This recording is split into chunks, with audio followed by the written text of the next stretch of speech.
오늘은 사람의 제일 되는 목적 주의 영광이라고 하는 제목으로 요한복음 강해 71번째 시간을 갖도록 하겠습니다. 자, 오늘 본문 22절에 예수님이 이렇게 말씀하고 있지 않습니까? 내게 주신 영광을 내가 그들에게도 주었사오니. 다시 한번 22절의 말씀 올려주시면 내게 주신 영광을 내가 그들에게도 주었사오니. 주의 영광을 선택된 신자들에게 수여하셨다라고 말씀합니다. 여러분, 놀라운 말씀 아니겠습니까? 인간의 영광이 아닌 하나님의 영광을 구원받은 신자들에게 주셨다. 놀라운 기적입니다. 오늘 밤에 오신 여러분 모두는 그 하나님의 영광, 그리스도의 영광을 선물로 받으셨음을 믿으시길 바랍니다. 여러분, 사람의 제일 되는 목적이 무엇이겠습니까? 이 질문은 웨스트민스터 서유리 문답의 제1질문이기도 합니다. 사람의 제일 되는 목적, 그것은 하나님을 영화롭게 하고 그를 영원토록 즐거워하는 것입니다. 이것이 신자의 신앙의 기본 도리입니다. 자, 그런데 문제는 무엇입니까? 어떻게 하는 것이 하나님께 영광이냐를 잘 모른다는 것입니다. 우리가 생각하는 영광과 성경에서 말씀하고 있는 영광이 다릅니다. 우리가 신앙생활하면서 하나님께 영광을 돌려야 한다는 말을 많이 듣지 않습니까? 그런데 하나님께 영광을 돌린다고 하면서 결과적으로 그 영광은 세상 사람들도 부러워하는 그런 영광과 같은 것이 문제입니다. 예를 들자면 여러분, 자녀가 공부를 잘하는 것이 하나님께 영광입니까? 아니면 못하는 것이 영광입니까? 여러분, 자녀가 좋은 직장에 취직하는 것이 영광입니까? 취직 못하고 계속 놀고 있는 것이 영광입니까?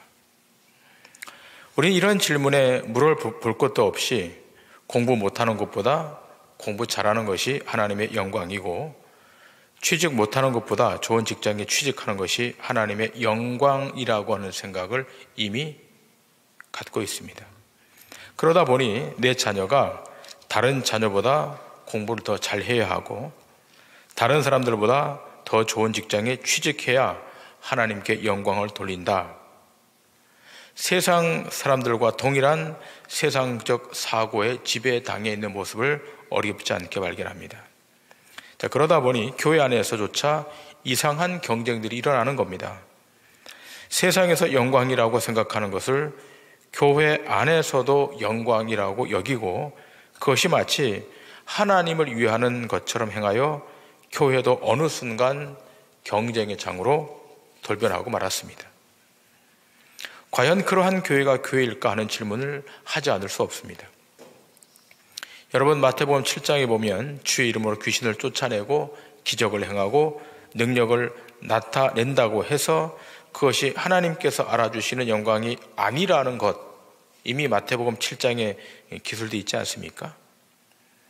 자, 그 마태복음 7장에 기술된 그 내용과 오늘 이 본문은 그 맥이 맞닿아 있습니다. 자, 그러면 어떻게 해야 하나님께 영광이겠습니까? 성경은 어렵지 않게 말합니다. 아버지 뜻대로 해야 한다라고 말씀합니다. 그러면 아버지의 뜻이 무엇이겠습니까? 그 아들을 믿는 것이 아버지의 뜻입니다. 그 아들을 믿는다는 것은 그 아들 예수 그리스도가 말씀하시는 것을 믿는 것입니다. 그러므로 그 아들 예수 그리스도께서 이것이 영광이라고 정의하고 말씀하시면 우리도 아멘하고 받아들이는 것입니다. 자, 그런데 우리가 종종 예수님의 말씀하시는 것을 제쳐두고서 우리가 생각하는 것을 가지고 하나님께 영광을 돌리고 있다라고 한다면 일단 그것은 접어두어야 될 것입니다. 이것을 전제하고 오늘 우리는 예수님께서 우리에게 주시고자 하시는 영광이 무엇인가를 깊이 깨닫고 그 영광을 위해 우리의 신앙생활이 더 성숙해져가는 은혜가 있어야 될 것입니다. 자, 먼저 요한복음에서 영광이라고 할 말씀이 어떻게 사용되는지를 보겠습니다. 요한복음 1장 14절입니다. 말씀이 육신이 되어 우리 가운데 거하심에 우리가 그의 영광을 보니 아버지의 독생자의 영광이요 은혜와 진리가 충만하더라. 하나님의 말씀, 로고스로 기록된 하나님의 말씀은 거룩하고 두려운 말씀 아니겠습니까? 감히 하나님의 음성을 직접 그대로 듣고서 살아날 자가 없습니다. 그러한 하나님의 말씀이 낮아지셔서 육신을 입고 세상에 오셨습니다. 보통 사람보다 더 상한 모습으로 이 땅에 오셨습니다. 자, 그런데 아이러니한 것은 이러한 상한 모습으로 온 것을 성경은 영광이라고 규정합니다. 그리고 이 영광은 아버지의 독생자의 영광이라고 말합니다. 예수 그리스도만이 하나님의 영광을 제대로 드러내실 수 있는 분으로 이 땅에 오셨다는 겁니다. 자, 그런데 땅에 오셨지만 예수 그리스도는 땅의 영광, 인간의 영광을 취하지 않는다고 명확히 말씀하십니다. 요한복음 5장 41절 42절입니다. 나는 사람에게서 영광을 취하지 아니하노라. 다만 하나님을 사랑하는 것이 너희 속에 없음을 알았노라. 자, 예수님께서는 사람에게서 영광을 취하지 않겠다라고 말씀합니다. 세상에 많은 사람들이 예수님께 영광이라고 하면서 그 영광을 돌리는 것은 사실은 자신들의 영광이지 하나님의 영광은 아닌 것입니다. 이것을 간파하시고 이 말씀을 하신 겁니다. 그러니 사람들이 아무리 자신들이 온갖 정성과 힘을 다해서 하나님께 영광을 돌린다고 한들 그것이 어떻게 하나님께 영광이 되겠습니까? 여기에 무엇이 내포되어 있는가 하면 결국 자신들의 영광을 지향하고 있다는 것이 내포되어 있는 것입니다. 자, 그래서 우리 지금 이렇게 반문하십니다. 요한복음 5장 44절입니다. 너희가 서로 영광을 취하고 유일하신 하나님께로부터 오는 영광은 구하지 아니하니 어찌 나를 믿을 수 있느냐. 유일하신 하나님께로부터 오는 영광이 진짜 영광인데, 그것이 영원한 영광인데 그 영광을 사람들이 구하지 않는다는 겁니다. 왜 그런 것입니까? 거기엔 육체적인 유익이 없기 때문입니다. 하늘의 영광, 주권자의 영광을 구한들 그것이 현세에서 받을 복과 아무런 상관이 없기 때문에 위로부터 오는 영광을 구하지 않는다는 것입니다. 자, 그러면 예수님께서 드러내시고자 하시는 궁극적인 영광은 무엇이겠습니까? 요한복음 12장 23절과 24절입니다. 예수께서 대답하여 이르시되 인자가 영광을 얻을 때가 왔도다. 내가 진실로 진실로 너에게 이르노니 한 알의 밀이 땅에 떨어져 죽지 아니하면 한 알 그대로 있고 죽으면 많은 열매를 맺느니라. 여러분, 여기서 우리는 영광의 실체를 알게 돼요. 다시 본문을 좀 올려주시면, 영광의 실체는 무엇과 지금 맞닿아 있는가 하면 죽음과 맞닿아 있다는 겁니다. 예수님 자신의 죽음으로써 하나님의 백성을 살려내는 그 일을 통해서만 하나님의 영광이 나타난다는 것입니다. 하나님의 영광은 무엇과 연결되어 있습니까? 자기 백성이 죽음에서 살아나는 생명의 회복과 연결되어 있는 겁니다. 자, 그래서 주님이 돌아가실 때, 십자가에서 돌아가실 때 이렇게 말씀하지 않습니까? 요한복음 12장 28절입니다. 아버지여, 아버지의 이름을 영광스럽게 하옵소서 하시니 이에 하늘에서 소리가 나서 이르되 내가 이미 영광스럽게 하였고 또다시 영광스럽게 하리라 하시니. 자, 아버지의 이름이 영광스럽게 되어달라고 성자 예수님께서 요청했을 때 성부 하나님의 응답이 무엇입니까? 지금 읽은 이 말씀입니다. 내가 이미 영광스럽게 하였고 또다시 영광스럽게 하리라. 무엇으로 인하여 이미 영광스럽게 된 것이라고 말씀하고 있는가 하면 예수 그리스도의 십자가의 죽으심, 자기 백성을 죄에서 구원하시는 그 십자가의 죽으심만이 영광이 된다.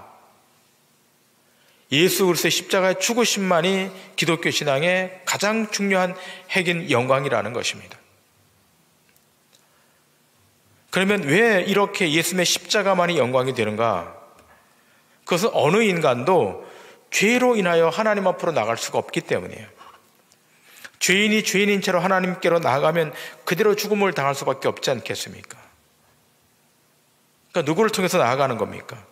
예수 그리스도의 죽으심을 통해 나아가는 것입니다. 예수 그리스도를 통과하지 아니하면 모든 인생들은 다 소멸되기 때문에, 다 정죄받기 때문에, 다 심판을 받기 때문에 십자가 죽으신 예수님의 그 십자가를 통과해서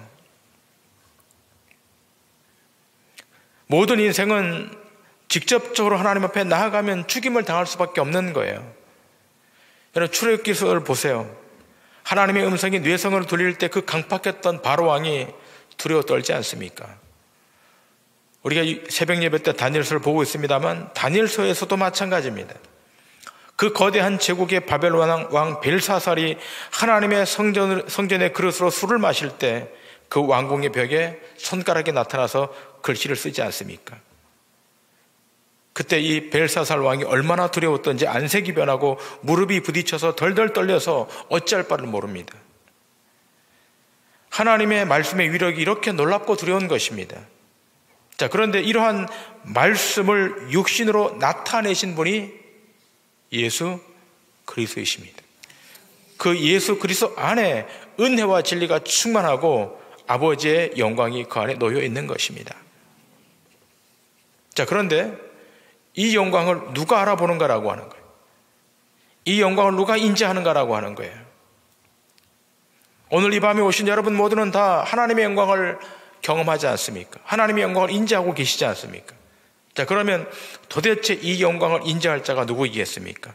요한복음 16장 13절 14절에 이렇게 말씀하고 있습니다. 그러나 진리의 성령이 오시면 그가 너희를 모든 진리 가운데로 인도하시리니 그가 스스로 말하지 않고 오직 들은 것을 말하며 장래 일을 너희에게 알리시리라. 그가 내 영광을 나타내시리니 내 것을 가지고 너희에게 알리시겠습니다. 진리의 성령이 오시면 예수님의 영광을 나타내시고 알리시겠다. 그러므로 성령이 오셔야 예수님의 영광이 어떤 영광인지를 인지하게 되는 거예요. 그러므로 예수님께서 제자들이 무엇을 받을 때 하나님의 영광을 알게 된다고 말씀하는 겁니까? 성령을 받을 때. 지금 예수님이 이 말씀하실 때는 아직도 제자들이 성령을 받지 못했었어요. 근데 예수님이 부활 승천하시고 난 이후 그들이 성령을 받고 난 이후 하나님의 영광이 어떤 것인가를 알지 않습니까? 성령을 받을 때 하나님과의 깊은 교제 안으로 들어가는 겁니다.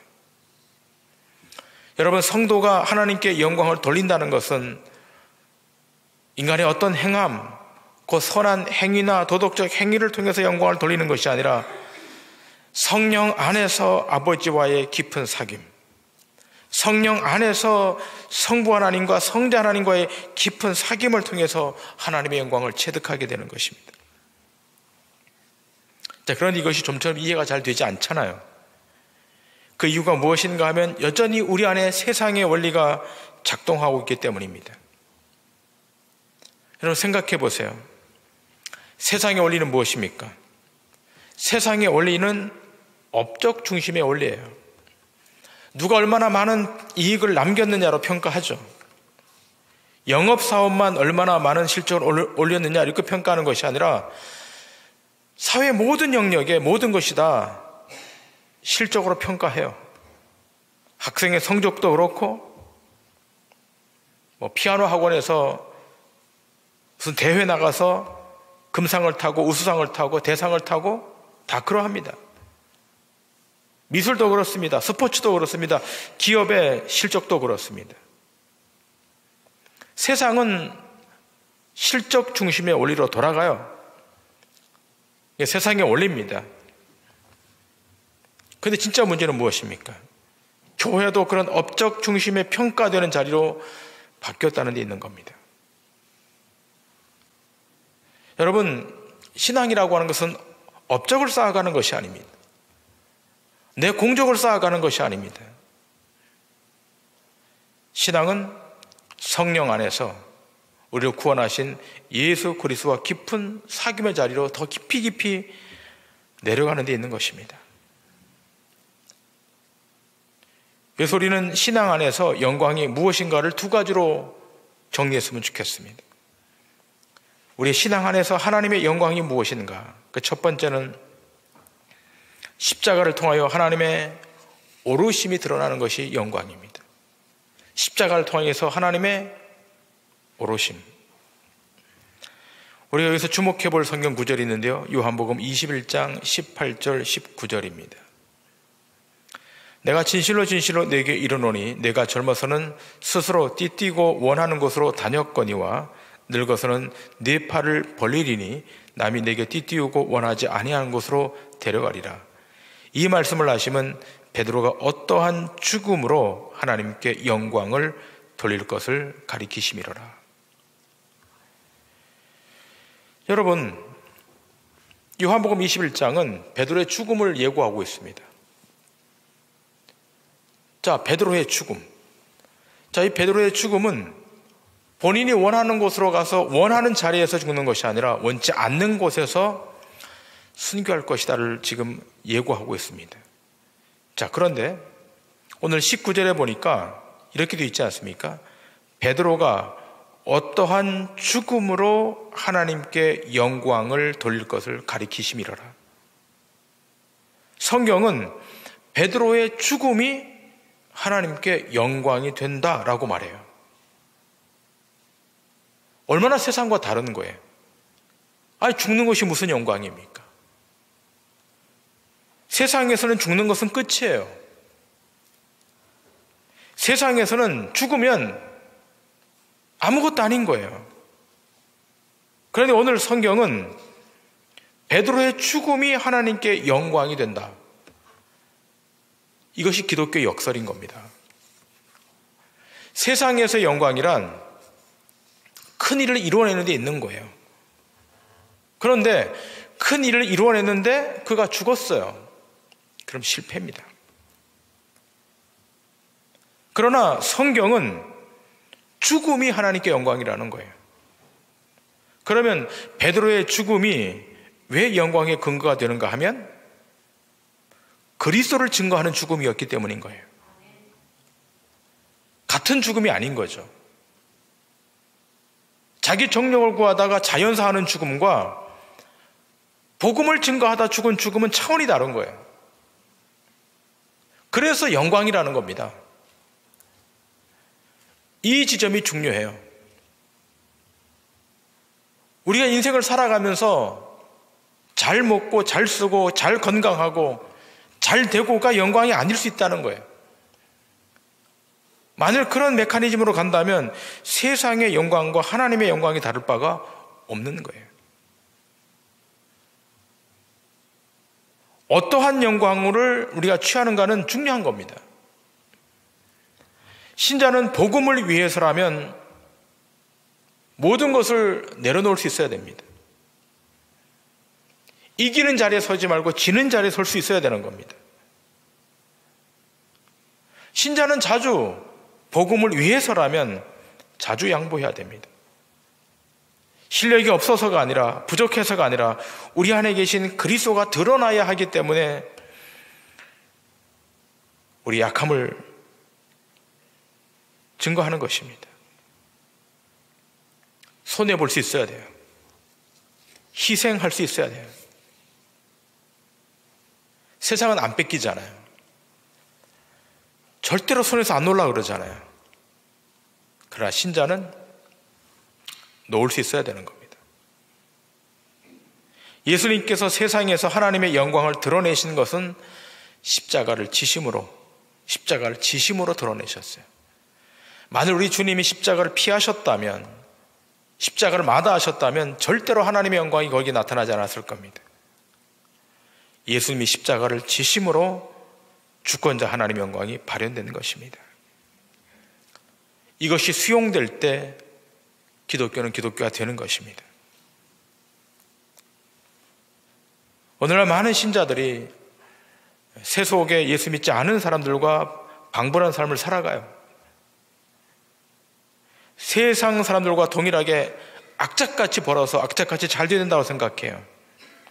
1등을 해야 영광이고 꼴찌하면 영광을 가린다고 생각해요. 그러나 그런 영광의 논리는 기독교 신앙과 무관한 것입니다. 신자가 정작 구할 영광은 이 땅에서 추앙받는 영광이 아닌 인간의 자랑과 의는 소멸되고 그리스도의 주되심과 하나님의 주권만이 발현되는 생명의 나라의 영광인 것입니다. 여러분, 우리가 이 영광을 구할 때 사람들로부터 외면당할 수 있어요. 고립당할 수 있어요. 때로 무시당할 수 있어요. 그러나 그것이 우리를 무너지게 하지 않습니다. 여러분, 회사에서 하나님의 영광을 손에 쥐고 가다 보면 왕따 당할 수 있어요. 왜 그렇게 유별나게 하냐고, 뭐가 그렇게 대단하냐고. 그러나 여러분, 그것이 우리를 무너지게 하지 않아요. 신자는 주권자의 영광을 가슴에 품고 있을 때, 그 영광이 나의 삶을 덮고 있을 때 더 단단해지고 더 깊어지고 어떤 고난에서도 일어설 힘과 근거를 갖게 되는 것입니다. 신자는 주님 재림하실 때까지 하나님의 오르심을 견지해야 됩니다. 두 번째, 신앙 안에서 말하는 영광의 속성 두 번째는 주님과의 깊은 인격적 사귐을 통해서만 주어지는 겁니다. 여러분, 영광은 구호로 되는 것이 아닙니다. 요한복음 15장 8절의 말씀을 보시겠습니다. 너희가 과실을 많이 맺으면 내 아버지께서 영광을 받으실 것이요 너희가 내 제자가 되리라. 우리는 한동안 이 말씀을 많이 오해했습니다. 너희가 열매를 많이 맺으면, 과실을 많이 맺으면 하나님의 영광을 받는다. 그 열매를 뭘로 해석했는가 하면 생산의 양으로 생각했던 거예요. 그 열매, 헌신의 열매, 시간의 열매, 물론 그것도 열매일 수 있습니다. 그러나 요한복음을 더 깊게 읽어 들어가면 그것은 주님과의 사귐에서 오는 열매인 것입니다. 그건 인본의 열매가 아니에요.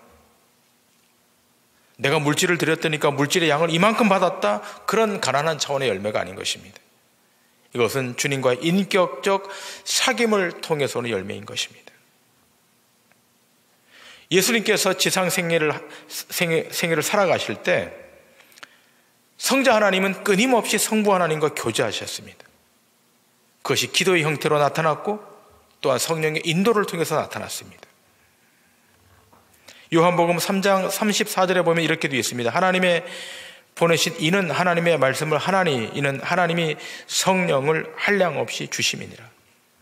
그러니까 성자 예수님은 성령 하나님을 통해서 성부 하나님과 끊임없이 교제했다는 거예요.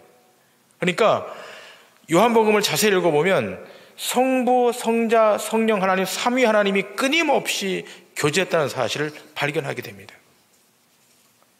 당시 유대인들이 예수님을 향해서 끊임없이 비판할 때도, 정죄할 때도 개의치 않으시고 성자 하나님은 성부 하나님의 뜻에 순종하셨습니다. 그리고 성자 예수님이 성부 하나님과 깊은 교제의 자리 안에 항상 그 안에 성령님도 내주하셨습니다. 예수님은 단 한 번도 홀로 계시지 않으셨습니다. 성부 하나님과 함께 그 자리에 존재하고 계셨습니다. 요한복음 8장 16절에 이렇게 되어 있습니다. 만일 내가 판단하여도 내 판단이 참되니 이는 내가 혼자 있는 것이 아니오 나를 보내신 이가 나와 함께 계심이라. 요한복음 8장 29절입니다. 나를 보내신 이가 나와 함께 하시도다.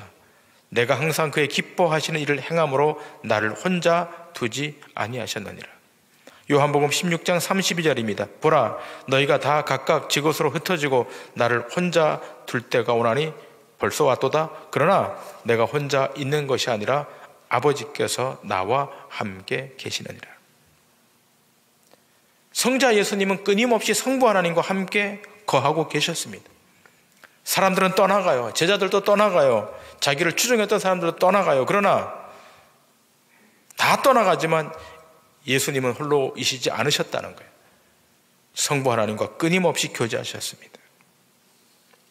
여러분, 성자 하나님이 성부 하나님과 끊임없이 교제해서 그 교제의 열매를 맺으셨다면 우리도 마찬가지인 거예요. 하나님의 영광은 그냥 볼 수 있는 것이 아닙니다. 그것은 십자가 안으로 들어가서 예수님과의 깊은 인격적 사귐을 통해서 하나님의 영광을 보는 겁니다. 이제라도 우리가 구하는 영광은 하나님과의 인격적 사귐을 통해서 체득하게 되는 영광. 그러면 여러분, 신앙이 깊어진다고 하는 것은 그것은 주님과의 사귐의 깊이가 깊어지는 것을 의미하는 것입니다. 그러니까 무엇으로 이 사귐의 깊이가 깊어지겠습니까? 그래서 말씀의 깊이 안으로 들어갈 때인 것입니다. 여러분, 주일에 들었던 말씀, 이 수요일에 들려지는 말씀, 새벽에 여러 번 듣고 있는 말씀, 그 말씀을 통해서 우리 하나님의 인격적 영역 안으로 들어가는 것입니다. 여러분, 주일날 한번 예배드린 것으로 다 됐다, 이제부터는 예배는 예배고 내 삶은 내 삶이다, 나머지 시간은 내 마음대로 살아야 되겠다라고 생각하고 있다면 그것은 종교적인 것입니다. 주님이 우리에게 원하시는 것은 종교인이 아니라 하나님의 자녀, 하나님의 백성, 하나님의 권속으로 하나님과의 사귐을 통한 성숙한 신자의 정체성. 하나님이 원하는 것은 종교인이 아닙니다. 깊은 사귐 안에서, 하나님과의 깊은 사귐 안에서 우리의 삶이 더 깊어지는 것을 원하시는 것입니다. 이 깊은 사귐이 있을 때 그 안에서 하나님의 신비하고도 거룩한 영광을 보는 것입니다. 저는 동도중앙교회에 속한 모든 성도들은 이 깊이까지 내려가서 그 안으로 들어가서 하나님의 그 신비하고도 놀라운 영광을 경험하는 축복이 있기를 소원합니다. 예. 여러분의 전국적 목표는 세상에서 성공하는 것이 아니에요. 잘 사는 것이 아니에요. 부유해지는 것도 아니에요. 여러분의 영혼이 그리스도 안으로 들어가 그 영광의 풍성함을 보게 되는 거예요. 이 지점으로 가셔야 돼요. 다른 교인들은 어떻게 하는지 모르겠지만, 다른 성도들은 어떻게 사는지 모르겠지만, 여러분의 친한 친구들은 어떻게 사는지 모르겠지만, 여러분만큼은 그리스도의 사귐 안으로 들어가셔서 그 안에서의 영적 부요함, 영적인 풍성함, 말할 수 없는 평강, 그래서 경험할 수 있으셔야 돼요. 제가 요즘 목사님들을 몇 분 만나면서 그런 얘기들을 많이 들어요.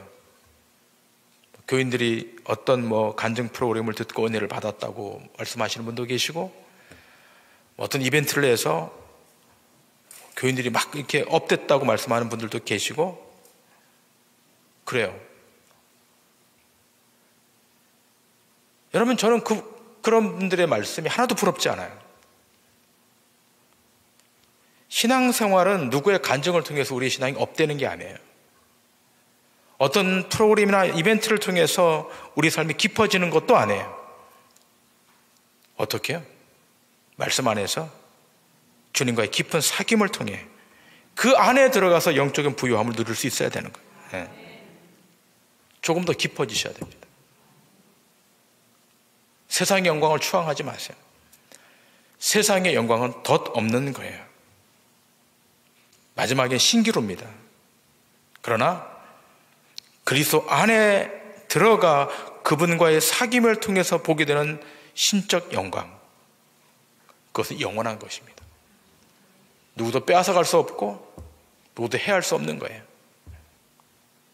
여러분과 저는 이 작은 도시인, 강릉이라고 하는 작은 도시인 이 조그마한 도시 안에 신앙생활을 하고 있지만, 여러분의 신앙의 실력은 그 어떤 도시에, 큰 도시에 사는 사람들보다, 그 어떤 큰 교회 출석하는 성도들보다 여러분의 신앙의 성숙도가 더 깊어지는 것이고, 더 실력도 높아져 있어야 되는 것이고, 그리스도 안에서 누리는 그 풍성함의 깊이와 넓이가 그 누구보다도 커야 되는 것입니다.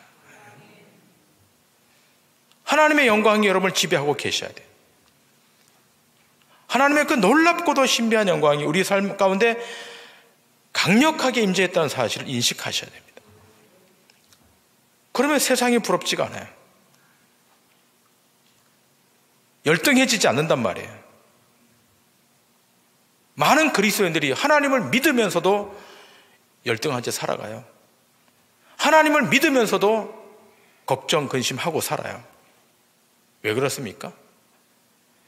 그리스도 안으로 들어가 주님과의 깊은 사귐을 통해 그 안에서 주어지는 놀라운 영적 풍성함을 맛보고 경험해야 되는데 못하는 거예요. 문턱까지 갔다 다시 돌아오는 거예요. 입구까지 갔다 다시 돌아가는 거예요. 이제 문을 열고 그 안으로 들어가셔서 그 거룩의 풍성함, 예수 그리스도만이 주시는 영적인 부유함을 경험하셔서 단 한 명도 세상 앞에 실패치 마시고 믿음으로 승리하는 주의 권속들 다 되시기를 주님 이름으로 간절히 축원합니다. 기도하시겠습니다.